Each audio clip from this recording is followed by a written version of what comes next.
Assalamualaikum warahmatullahi wabarakatuh. Salam sejahtera untuk kita semua. Om Swastiastu, Namo Buddhaya, salam kebajikan, salam rahayu.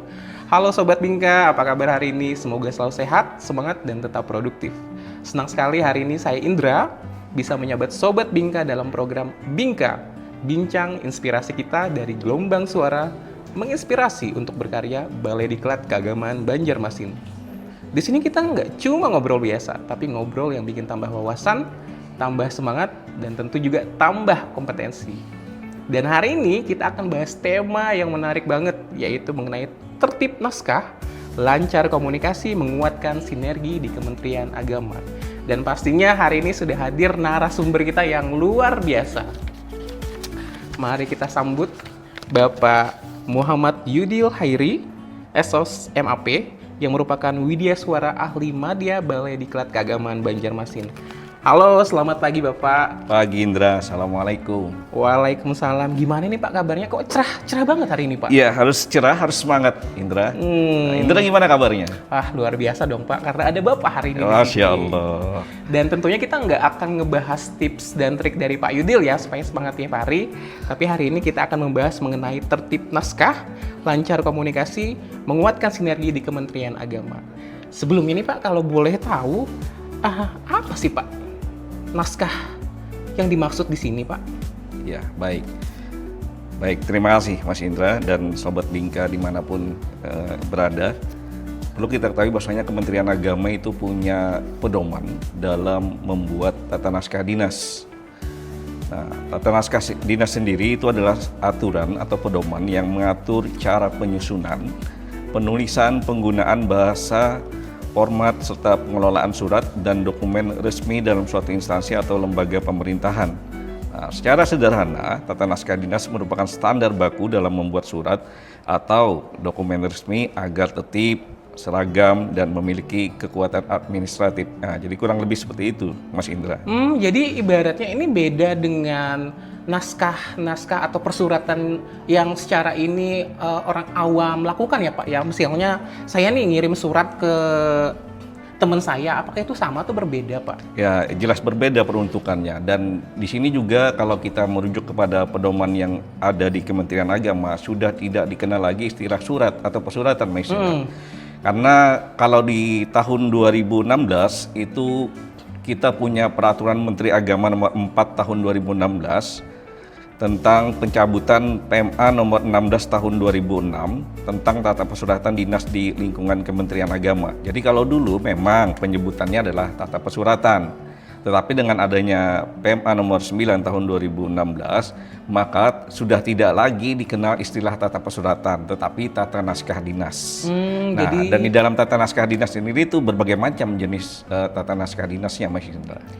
Jadi sekarang itu namanya bukan lagi persuratan ya Pak, Iya, tapi betul. tata naskah dinas, dan memang peruntukannya memang antar kementerian atau antar instansi sendiri ya Pak ya? Yes, bisa intern ataupun ekstern. Jadi nggak antara saya atau ke teman saya atau saya ke kerabat saya ya Pak ya. Dan kalau boleh tahu nih Pak, tata naskah dinas tadi kan ada peraturannya ya Pak ya. Betul. Nah kalau misalnya berbicara tata naskah dinas sendiri, ruang lingkupnya itu seperti apa saja sih Pak? Oke, kalau berbicara tata naskah dinas kita harus tahu dulu apa nih yang jadi pedoman di Kementerian Agama. Karena di masing-masing kementerian atau lembaga itu beda-beda, Mas Indra. Nah, karena berbeda-beda maka bentuk tata naskah dinasnya pun berbeda-beda. Nah, untuk di Kementerian Agama sendiri kita masih ingat di tahun 2012 itu Permenpan RB mengeluarkan peraturan nomor 80 tahun 2012 tentang pedoman tata naskah dinas instansi pemerintah. Nah, sejak dikeluarkannya peraturan itu, maka hampir seluruh kementerian lembaga itu mengeluarkan peraturan sendiri terkait tata naskah dinas di instansi masing-masing, termasuk di Kementerian Agama. Dan kita di Kementerian Agama kurang lebih ada 3 yang jadi pedoman dalam pembuatan tata naskah dinas. Yang pertama adalah Keputusan Menteri Agama nomor 8 tahun 2016 tentang kode jabatan, singkatan dan akronim pada Kementerian Agama. Kemudian kita juga punya Keputusan Menteri Agama nomor 9 tahun 2016 tentang pedoman tata naskah dinas pada Kementerian Agama, dan Keputusan Menteri Agama nomor 777 tahun 2016 tentang pedoman penyusunan keputusan dan instrumen hukum lainnya pada Kementerian Agama. Nah, jadi sekali lagi setiap lembaga atau kementerian itu punya pedoman masing-masing, dan kita di Kementerian Agama ya 3 KMA tadi yang menjadi pedoman kita. Jadi setiap instansi dan lembaga itu memang punya peraturan sendiri ya Pak ya. Betul. Mungkin saja bisa berbeda dengan satu kementerian dan atau dinas atau instansi lain ya Pak ya. Betul. Nah kalau berbicara mengenai tata naskah dinas sendiri Pak, sebenarnya tata naskah apa hubungannya sih Pak tata naskah dinas ini dengan kelancaran komunikasi? Kapan saja kita menggunakan naskah dinas ini? Ya baik. Berbicara tata naskah dinas maka itu pasti berbicara komunikasi, yaitu komunikasi dalam bentuk tulisan. Nah, agar tulisan di dalam tata naskah dinas itu bisa dipahami, bisa dimengerti, maka ada beberapa asas yang harus dipatuhi dalam pembuatan tata naskah dinas. Salah satunya adalah efektif dan efisien, yang mana diharapkan penyelenggaraan tata naskah dinas itu perlu dilakukan secara efektif dan efisien dalam hal penulisan, ya, penggunaan ruang atau lembar naskah dinas, spesifikasi informasi, serta dalam penggunaan bahasa Indonesia yang baik, benar, dan lugas. Jadi kita tidak sembarangan dalam membuat naskah dinas itu, Mas Indra. Ada pedomannya, dalam hal ini ya KMA 9 tahun 2016 sendiri. Jadi gitu ya Pak ya? Iya. Tapi kalau misalnya saya ngomong nih, saya ingin bersurat dengan instansi atau kementerian lain, itu juga masuk dalam ranah tata naskah dinas kah Pak? Atau memang sebenarnya ketika kita berkomunikasi menggunakan naskah dinas sendiri, apakah itu ada hierarkinya Pak? Misalnya saya dari staf nih, apakah bisa langsung bersurat ke pejabat-pejabat tertentu atau memang harus melewati kaidah-kaidah tertentu dulu Pak? Iya, baik. Kalau di Kementerian Agama sendiri, naskah dinas itu ada 7 jenis, Mas Indra. Nah, ini harus kita kenali sebagai ASN di Kementerian Agama, wabil khusus yang membidangi masalah naskah dinas itu harus tahu, harus mengerti ya apa saja jenis naskah dinas itu. Yang pertama ada yang namanya naskah dinas arahan. Yang kedua ada namanya naskah dinas korespondensi. Yang ketiga naskah dinas khusus. Yang keempat laporan.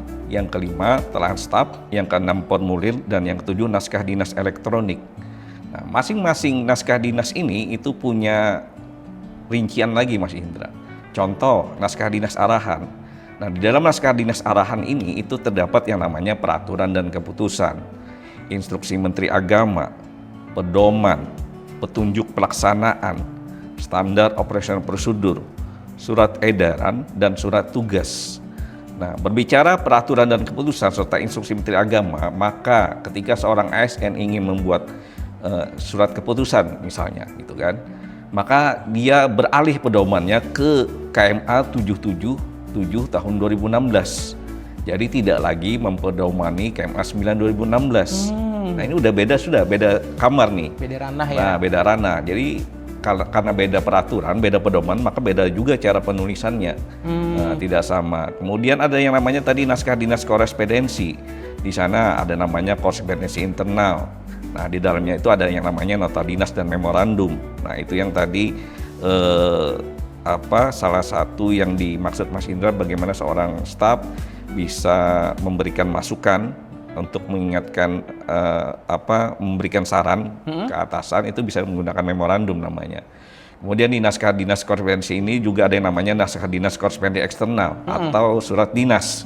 Ini biasanya surat yang dikeluarkan untuk instansi lain di luar instansi Kementerian Agama ataupun di luar instansi yang bersangkutan. Dan yang terakhir ada yang namanya surat undangan.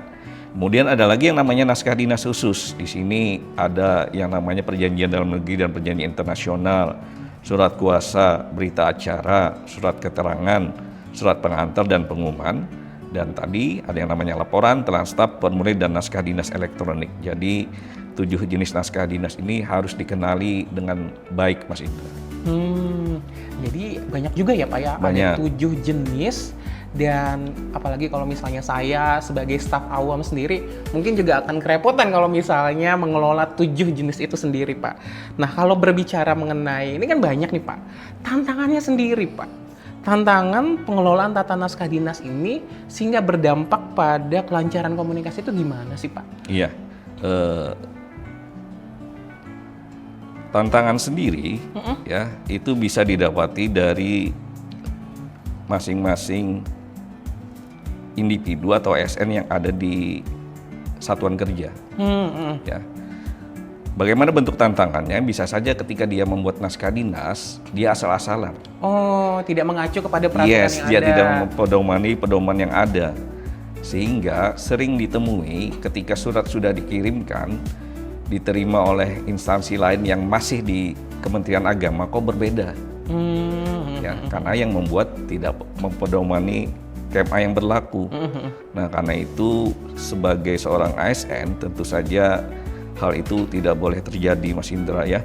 Apalagi mohon maaf nih, kayak pendatang baru, kayak PNS baru itu kan mesti banyak belajar. Iya, Pak. Ya, jangan ya semaunya lah dalam membuat surat, karena surat atau naskah dinas ini kan adalah naskah dinas resmi dari suatu instansi.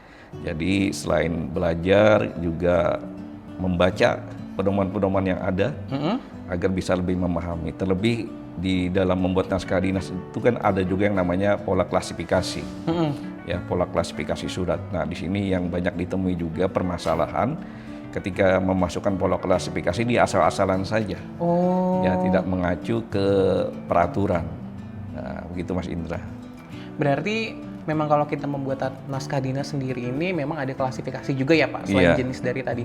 Nah kalau semisalnya nih Pak ya, tiba-tiba saya sebenarnya dalam mempelajari pedoman tata naskah dinas sendiri ini masih setengah nih ilmunya, dan tiba-tiba saya harus bikin surat nih, tiba-tiba surat itu masuk ke pejabat instansi lain. Nah dengan kondisi yang memang ala kadarnya, itu gimana Pak? Apakah suratnya kembali lagi, apa harus direvisi lagi atau gimana Pak? Ya sebenarnya penjaga terakhir dalam sebuah naskah dinas itu adalah pimpinan, ya kan? Karena pimpinan itu yang menandatangani sebuah naskah dinas. Nah, kalau pimpinannya selektif, ya, pimpinannya peduli dengan naskah dinas yang akan dikeluarkan oleh suatu instansi, dia pasti akan membaca, Mas Indra. Ya. Nah, kita punya pengalaman, pimpinan kita itu selektif. Jadi setiap kalimat, setiap kata, tanda baca itu beliau perhatikan. Iya. Karena kadang staf itu ada yang masih keliru dalam pengetikan, karena biasanya mohon maaf gitu ya, copy paste saja dengan surat naskah dinas yang terdahulu, sehingga kurang teliti. Dan sebagai pimpinan yang selektif tadi, ya beliau memberikan arahan, ya seperti ini yang benar, sehingga dikembalikan dulu untuk diperbaiki. Karena kalau sudah keluar dengan kondisi yang tadi seperti Mas Indra sampaikan tadi ya Pak ya, tadi tentu sangat menyedihkan dan mungkin bisa dikatakan memalukan gitu kan.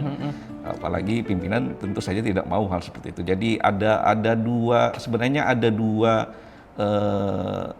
penjaga apa ya istilahnya ya. Ada dua pimpinan yang bisa menyaring apakah sebuah naskah dinas itu sudah layak dikirimkan atau tidak. Yang pertama tentu saja mungkin kalau di tempat Mas Indra adalah Kasubag Tata Usaha. Nah, beliau baca isi surat, kemudian kalau sudah oke, beliau bubuhkan paraf. Nah setelah itu baru diserahkan ke pimpinan untuk ditandatangani. Jadi ada kurang lebih 2 kali penyaringan untuk bisa menghasilkan naskah dinas yang sesuai aturan. Gitu ya Pak ya. Jadi memang harus ada ibaratnya harus ada mekanisme pengecekan terlebih dahulu ya Pak ya, sebelum bisa dilempar ke dinas atau instansi atau kementerian tujuan kita. Nah, berbicara mengenai tantangan tadi Pak, apakah ada strategi khusus Pak supaya apalagi kan tidak semua staf itu mempunyai kemampuan cara belajar serta waktu untuk ini Pak, mempelajari pedoman yang ada. Apakah ada strategi Pak mengenai pengelolaan tata naskah dinas untuk menguatkan sinergi di Kementerian Agama sendiri? Kembali lagi kepada individu yang bersangkutan. Dan kalau tidak ingin belajar sendiri, belajar mandiri, kita bisa ikut pelatihan. Ya, Kementerian Agama kan punya tuh Pintar ya? Iya, Pintar Kemenak. Nah, Pintar Kemenak. Di sana berbagai macam jenis pelatihan diadakan, dan kalau saya tidak keliru juga ada berkaitan dengan tata naskah dinas ini Mas Indra. Jadi bisa saja yang bersangkutan itu ikut pelatihan tersebut. Jadi sebenarnya kembali kepada individu apakah mau bekerja itu profesional atau ala kadarnya, ya kan? Dan tentu saja ujung tombaknya ya di pimpinan. Di pimpinan ya Pak Betul. ya. Untuk level instansi sendiri Pak, tadi kan kita berbicara di ranah level individu. Bagaimana dengan strategi di level instansi Pak? Bisa saja sebuah instansi pimpinan itu mengadakan BIMTEK, BIMTEK ya Pak ya ya? bimbingan teknis cara penyusunan naskah dinas misalkan. Di Balai Diklat pernah mengadakan hal tersebut. Nah, pimpinan kita kan kebetulan baru nih. Ya, Beliau ingin mengadakan pengembangan kompetensi kepada para ASN-nya.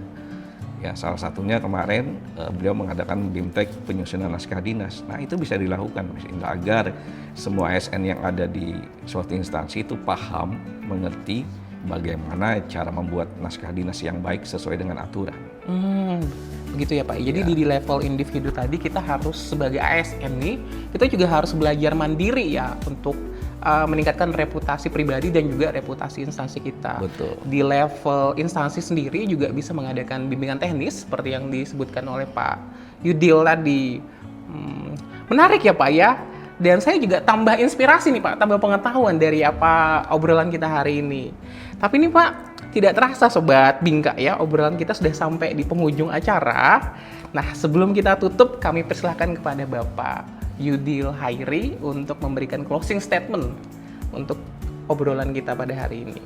Baik, Sobat Bingka dimanapun berada, tertibnya sebuah naskah dinas tentu saja harus bisa didapatkan ketika seorang individu, dalam hal ini ASN, dalam membuat naskah dinas itu bisa sesuai dengan aturan yang dipedomani. Karena itu ketika kita membuat naskah dinas, hendaknya tidak lepas dari pedoman-pedoman, dalam hal ini tadi KMA 8, KMA 9, KMA 77 tahun 2016. Dan ketika setiap ASN dalam membuat tata naskah dinas berpedoman kepada aturan tersebut, maka yakinlah Kementerian Agama dalam hal komunikasi naskah dinas itu sudah sinergi. Tidak ada lagi perbedaan antara satu instansi dengan instansi yang lain. Karena itu jangan pernah berhenti belajar untuk bisa memberikan yang terbaik bagi instansi kita. Mungkin kurang lebih seperti itu Mas Indra. Oke, terima kasih banyak Bapak M. Yudil Hairi, SOS MAP atas ilmunya hari ini. Luar biasa sekali Sobat Bingka. Semoga apa yang kita dengarkan hari ini bukan hanya menambah pengetahuan, tapi juga menginspirasi tugas dan pengabdian kita. Karena belajar itu bukan soal kewajiban, tapi soal komitmen untuk terus bertumbuh. Saya Indra, pamit undur diri. Terima kasih sudah setia bersama Bingka. Bincang inspirasi kita, media pengembangan kompetensi dari Balai Diklat Keagamaan Banjarmasin. Wassalamualaikum warahmatullahi wabarakatuh. Salam sejahtera untuk kita semua. Om Santi Santi Om. Namo Buddhaya, salam kebajikan, salam rahayu. Tetap semangat belajar, tetap profesional, dan tetap menginspirasi. Terima kasih.